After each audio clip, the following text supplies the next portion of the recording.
This is Arts Alive. I'm Lynda Philippi.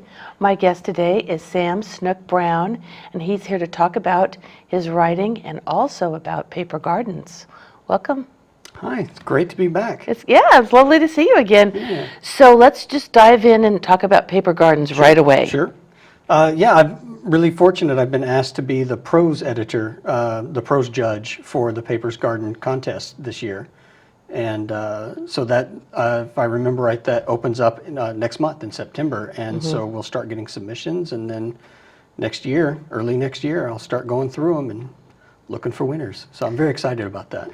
So for people who need a little bit more information, they can go to the Arts Alliance of Yamhill County.org to find all the information about paper gardens and submission requirements and all that sort of thing. Yeah. So and there's a variety of categories, but I'm just judging the prose, which is nice to be able to kind of focus on on a genre in that way. So, absolutely. Yeah, I'm really looking forward to it. So you're having a busy summer, I understand, teaching at Chemeketa. Yes, I am teaching a class at Chemeketa this summer, and then back at it in the fall, so very little time between. But we're going to talk about some of the work that you're doing. One, the box cutters that you've already published, and your new book, Hagridden, which is just coming out. Yes, this comes out on the 19th. Wow, that's exciting. Yeah, just a few days away, yeah. Okay, so let's talk a little bit about your work then. Well, it's been an exciting year, actually. When I was on last summer, Box Cutters was in the works, and Hagridden I was actually still doing the final edits on, and hadn't even gotten it out there very much. And then since then, this came out in the fall of last year, and has been getting some pretty good reviews. I've been really pleased with people's response to it, so that's been really exciting. And in the meantime, that got picked up. So Hagridden got picked up last fall, and then this past year, it's been going through and editing and revising and working with the publisher and polishing all that up. So, and this comes out in just 2-3 weeks now. And it's kind of interesting because box cutters, I wasn't really sure what to expect, but very short stories. Yeah, it's little jewels. Flash fiction chapbooks are becoming more common, but is that what that's called? Yes. Okay. But chapbooks tend to still be dominated by poetry, so it's really nice that Sunny Outside Press is putting out prose chapbooks like this as well. So for you, going from doing these, sort of very tightly edited and well-crafted little tiny stories to a longer work, how did that work for you? Well, Hagridden was kind of a story in my head as a whole, so it really wasn't so much trying to expand the piece into novel length as it was just getting the story told and seeing how long that wound up being. The first draft was actually quite a bit shorter than that, and then I expanded and fleshed out some of the characters. But it really does just come down to how long does the story I'm telling need to be, not so much today I'm writing Flash, tomorrow I'm writing a novel, but it's really just about the story. So you want to tell us a little bit about the story? Yeah, so Hagridden is set in the Civil War, but it's not about the war. There aren't really any battlefields that anybody gets into. It's actually set in a region of the Louisiana Bayou where people went to hide out from the war, to get away from it and escape getting conscripted into the war.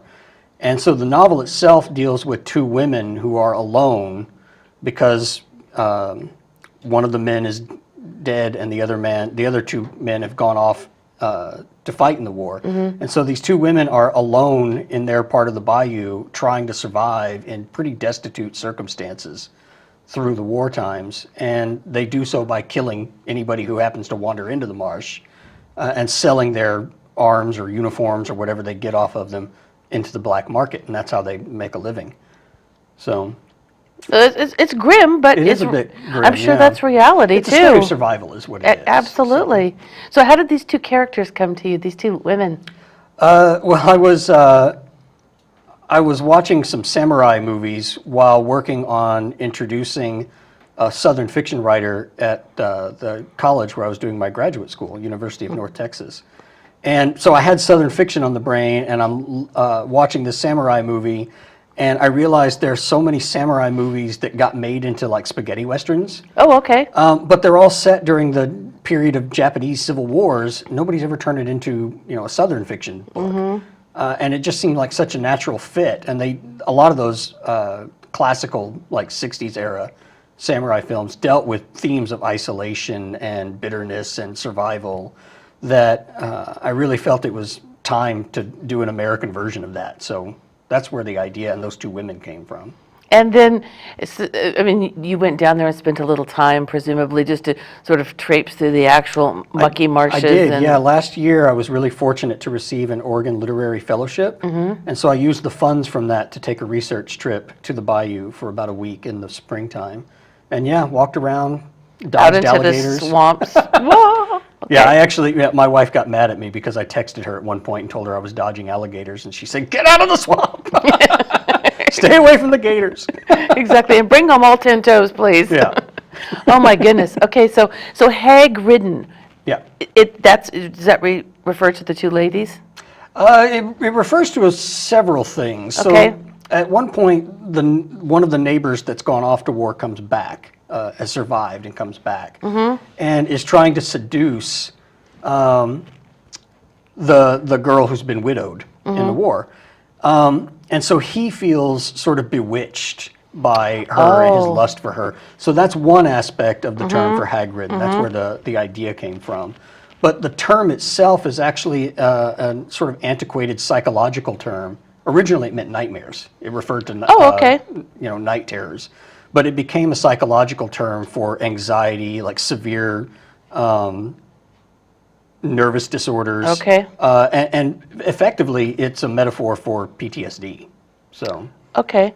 When I first saw the name, I somehow was thinking sort of Harry Potter-ish. Sure, yeah. Hagrid. Hagrid in those books Right. is his name comes from the same term. Okay, so Hagrid, when I was thinking Hagrid, I don't know, it doesn't matter, but anyway, that was something that made me think. So it's like an old English word then? Yeah. Okay, interesting. So you'll probably be explaining that a lot as you go out on your book tour this fall. I'm sure I will be. What does that mean? What do you think it means?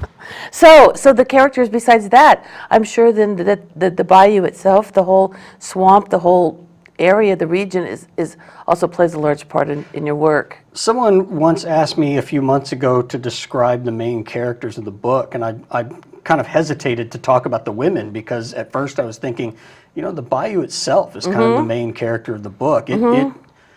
It's the primary antagonist, I think, in the novel. There are human antagonists in the book too. There's a Civil War soldier who comes into the marsh looking for the guy who deserted. And trying to hunt him down.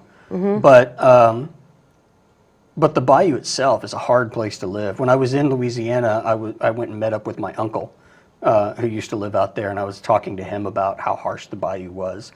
And he told a long story about these people who went out into the marsh just to have a good time and wound up dying of exposure to the elements and hypothermia and mosquito infestations. And that was his own words. He said, the bayou will kill you.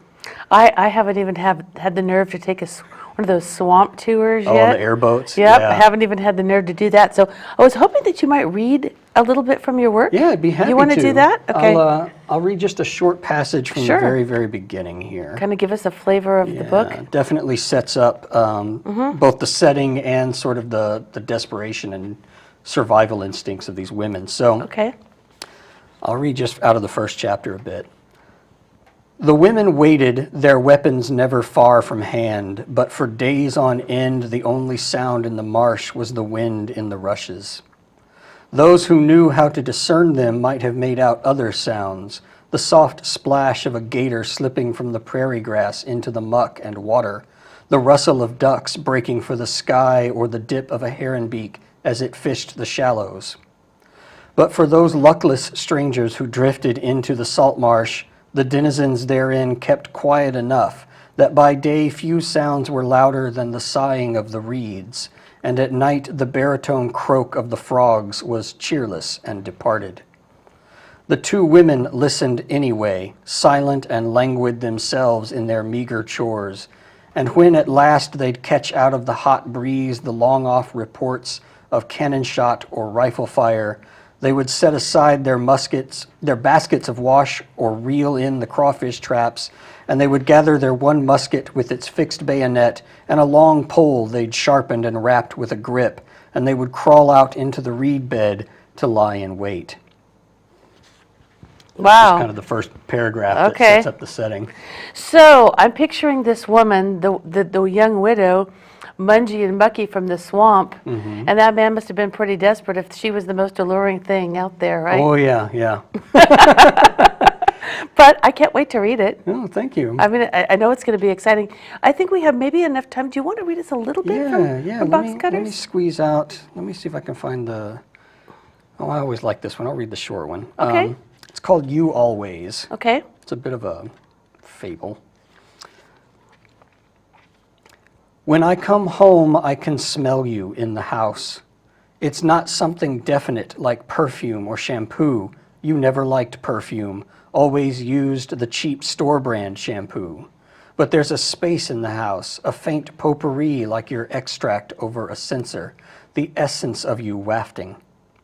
I stand in the living room sniffing, remembering that time I came home and found the whole place empty, little divots in the carpet where the legs of the couch had been, the runners of the rocking chair.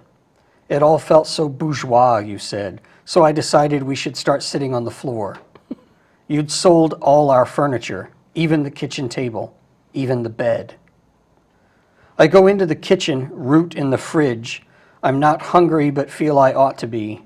I find half a wheel of cheese in the back, the Edam you said you loved then never ate, and it's gray and blue with a skin of mold. My jar of pickles is empty, just the green vinegary brine floating with translucent ghosts of onion slices. I don't remember finishing the jar, would never have put it empty back into the fridge. I know you've been here. You always stole my pickles. So I head upstairs wondering what else I'll find missing, what I'll find still there. At the top of the stairs, the bedroom door is ajar, and I admit it, I hope you're in there. My golden girl, glowing and beautiful in my new bed. Maybe you're asleep, or maybe you've been propped up naked on your elbows listening this whole time, waiting for me to find you. Or maybe you're just sitting cross-legged in the middle of the room, the bed gone. You always knew how to remind me that what was mine was never really mine. I push open the door. Everything is here, except you.